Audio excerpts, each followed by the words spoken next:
বেকার ছেলে তার মাকে বলছে, শুধু ডাল দিয়ে ভাত খেতে ইচ্ছা করছে না, একটা ডিম ভেজে দাও না মা। মা তখন বলছে, ডিম ঘরে বসে জন্ম হয় নাকি? শুয়ে বসে 3 বেলা শুধু বাপের ঘাড়ে বসে খাচ্ছিস, আবার মজা না হলে গলা দিয়ে খাবার নামবে না। নবাব যাতে জন্ম হয়েছে ঘরে অকর্মা, এত বড় হয়েছে তাও কোনো কাজে খাটে না। বেকার ছেলের একটা ডিমের আবদারের বিপরীতে মা এতগুলো কথা শুনিয়ে দিল। রাগে গজগজ করতে করতে জায়গা ত্যাগ করলো। খাবার টেবিলে মায়ের এমন কথা শুনে গলা দিয়ে আর খাবার নামলো না। ভাতের প্লেটটা রেখে হাত ধুয়ে ফেললো। মা চাইলে ভালোভাবে বলতে পারতো ডিম নেই। আজ সে বেকার বলে মুখের উপর উঠতে বসতে খাবারের খোঁটাও শুনতে হচ্ছে। নিজেকে আজকাল একটা বোঝা মনে হচ্ছে। ভারী একটা দীর্ঘশ্বাস ছেড়ে রাতে না খেয়ে ঘুমিয়ে পড়লো ছেলেটা। রাত পেরিয়ে সকাল হলো, কেউ একটিবারের জন্য তাকে খেতে ডাকেনি। এক বুক চাপা কষ্ট নিয়ে না খেয়ে চলে গেল টিউশনি করতে। হেঁটে দিয়ে হাত খরচ চালায় ছেলেটা। আজ চাকরিওয়ালা বড় ছেলে বাড়িতে এসেছে। যে ঘরে বেকার ছেলের জন্য একটা ডিম ছিল না, সেই ঘরে আজ বাহারি আয়োজন করেছে মা। দুপুরে বড় ছেলেকে যত্ন করে খেতে দিল মা। ওই সময় অভিও এসেছে বাড়িতে। মা তাকে একটিবার অব্দি খেতে ডাকলো না। পেটের ক্ষুধা জানে এক প্লেট ভাতের জন্য কত কটু কথা সহ্য করে নিতে হয়। বেকার ছেলেটা সকল কষ্ট চাপা রেখে নির্লজ্জের মতো ভাইয়ের পাশে এসে খেতে বসলো। মা ভাই হয়তো একটু বিরক্ত হলো তার আগমনে। মা দুই ছেলেকে ভাত দিল, তবে বড় বড় মাছের টুকরো গুলো এবং মাংসের টুকরো গুলো চাকরিওয়ালা ছেলের থালাতে উঠলো। অভি মাথা নিচু করে এক থালা কথা নামক খাবার হজম করছে।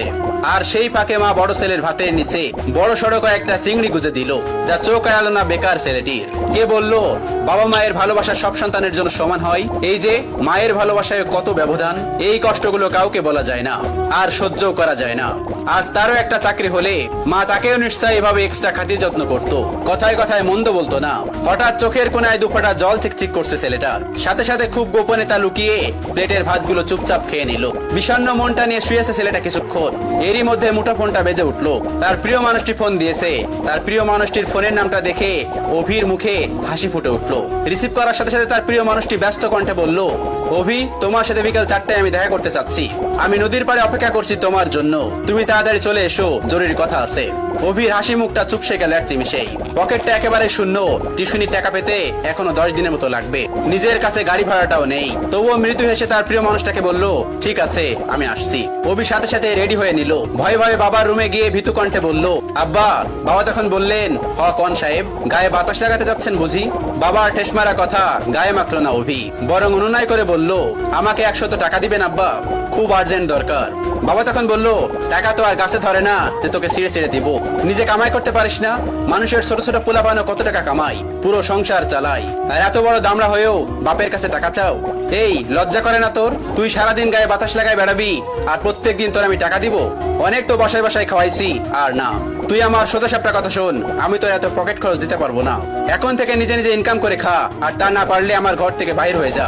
এত ঝামেলা আমার সহ্য হয় না, তুই আমার চোখের সামনে থেকে দূর হ। বাবার এতগুলো কথা শুনে ছেলেটার বুকটা মোচড় দিয়ে উঠলো। ভারী কয়েকটা দীর্ঘশ্বাস ফেলে নিঃশব্দে বের হয়ে আসলো ঘর থেকে। এদিকে প্রিয় মানুষটা বারবার কল দিয়ে তাকে তাড়া দিচ্ছে। নিজেকে সামলে নিল অভি। বাগান থেকে একটা গোলাপ ছিঁড়ে নিজের পকেটে রেখে দিল অভি। অতঃপর পায়ে হেঁটেই গেল যথার্থ স্থানে।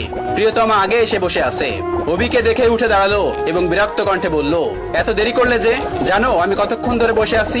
অভি তখন বলল, সরি আমার অনুরাগী, রাগ করো না আমার উপর, আসতে একটু দেরি হয়েছে। প্রিয়তমা তখন বলল, চুপ করো, চুপ করে থাকো, নিশ্চয় টাকা ছিল না? নিশ্চয় পায়ে হেঁটে এসেছো? অভি তখন মাথা নিচু করে ফেললো। প্রিয়তমা তার হাতে একটা কার্ড ধরিয়ে দিয়ে বলল, সারপ্রাইজ। ছেলেটা তখন বলল, কি এটা, কিসের কার্ড? তখন তার প্রিয়তমা তাকে বলল, এটা আমার বিয়ের কার্ড, ফার্স্ট আমি তোমাকেই দিলাম, এসো কিন্তু তুমি কিন্তু একদমই মিস করবে না। ছেলেটি তখন বলল, মানে কি বলছো তুমি, সত্যি বলছো? মেয়েটি তখন বলল, হ্যাঁ সত্যি বলছি। অভি কাপা কাপা হাতে কার্ডটি খুলে দেখে নিল। তার বুকের বাঁ পাশটায় চিনচিন করে ব্যথা করছে। কাপা কাপা কণ্ঠে জানতে চাইলো, 3 বছরের সম্পর্কের, তবে আজই কি ইতি কথা? প্রিয়তমা তখন জোর কণ্ঠে বলে উঠলো, হ্যাঁ। ছেলেটি তখন বলে উঠলো, আচ্ছা ভালোবাসতে না আমায়? তুমি এত স্বাভাবিক, কষ্ট হচ্ছে না তোমার? কি করে পারবে তুমি আমাকে ছাড়া অন্য কাউকে বিয়ে করতে? প্লিজ প্লিজ এমন করো না, বলো এসব মিথ্যে। আমি তোমাকে ভালোবাসি, তোমাকে ছাড়া আমি কিভাবে থাকবো বলো? প্রিয়তমা তখন বলে উঠলো, দেখো আবেগ দিয়ে জীবন চলে না, কম অপেক্ষা তো করলাম না তোমার জন্য।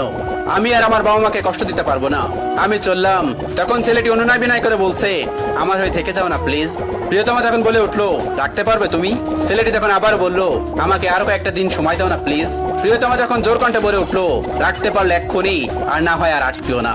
ছেলেটি হাঁটু গেড়ে বসে পড়লো মাটিতে। কিভাবে আগলে রাখবে নিজের ভালোবাসাকে? সে তো নিজেই বেকার, বাসায় নিজেরই তো জায়গা হয় না, তার উপরে অন্য কেউ তো নয়।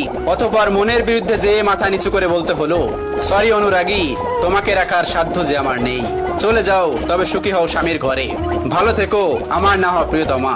বিদায় আমার অনুরাগী। অতঃপর 3 বছরের ভালোবাসার দাপন হলো বেকারত্বের কারণে। এভাবেই প্রতিনিয়ত হাজারো বেকার ছেলে হারায় তাদের প্রিয়তমাকে। অভি টলতে টলতে নদীর কিনারায় বসে পড়লো। নিজেকে পাগল পাগল লাগছে। প্রিয় হারানোর যন্ত্রণা এত তীব্র কেন? এত ব্যথা কেন?